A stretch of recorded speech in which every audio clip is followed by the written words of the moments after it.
கடற்றொழில் சட்ட அமலாக்கம் மற்றும் சட்ட போராட்டம் குறித்து வடக்கு மாகாண கடற்றொழில் இணையம் அறிவித்தல்களை விடுத்திருக்கிறது. வடக்கு மாகாண கடற்றொழில் இணையத்தின் ஏற்பாட்டில் கடற்றொழில் சட்டம் தொடர்பான விசேஷ கலந்துரையாடலும் ஊடக சந்திப்பும் நேற்று யாழ்ப்பாணத்தில் உள்ள தனியார் விடுதி ஒன்றில் இடம்பெற்றன. இதில் இந்திய கடற்றொழில்களின் அத்துமீறல்கள், சட்டவிரோத மீன்பிடி முறைகள் மற்றும் கடற்றொழில்களின் வாழ்வாதார பிரச்சனைகள் குறித்து விரிவாக ஆராயப்பட்டுள்ளன. இதன்போது இந்திய கடற்றொழில்களின் அத்துமீறல்களை தடுக்கும் 1996 ஆண்டின் 2ஆம் இலக்க சட்டத்தை முறையாக நடைமுறைப்படுத்துவது குறித்து ஆலோசிக்கப்பட்டிருக்கிறது. அத்துடன் தடை செய்யப்பட்ட மீன்பிடி உபகரணங்களை பயன்படுத்துவோருக்கு எதிராக சட்ட நடவடிக்கை எடுப்பது குறித்து இதன் போது ஆராயப்பட்டிருக்கிறது.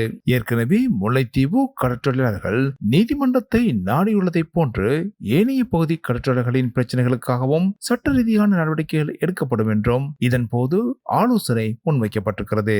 நாங்கள் கடந்த தை மாதம் 4 முக்கிய விடயங்களை பிரசுரித்து அதனை தபால் அட்டை செயற்பாடாக நாங்கள் கௌரவ மீன்பிடி அமைச்சருக்கும் அதே நேரத்தில் எங்களுடைய கௌரவ ஜனாதிபதி அவர்களுக்கும் நாங்கள் அனுப்பி வைத்திருந்தோம். ஆனால் இதுவரையில் எங்களுக்கு அதற்கான தகுந்த பதில்களோ அல்லது மறுமொழிகளோ எங்களுக்கு சரியான பட்சத்தில் கிடைக்க பெறாததன் காரணமாக தொடர்ச்சியாக நாங்கள் எங்களுடைய செயற்பாட்டை மீனவ மக்களினுடைய நிலைபேறான செயற்பாட்டுக்கு கொண்டு செல்வதற்காக அவர்களினுடைய தீர்வுகளை பெற்றுக்கொள்வதற்காக நாங்கள் இந்த சட்ட ஆதரவை பெற்றுக்கொள்வதற்காக அடுத்த கட்டமாக மீனவ மக்களினுடைய பங்களிப்புடன் நீதிமன்றத்திற்கு செல்வதற்கான தீர்மானம் எடுக்கப்பட்டிருக்கின்றது.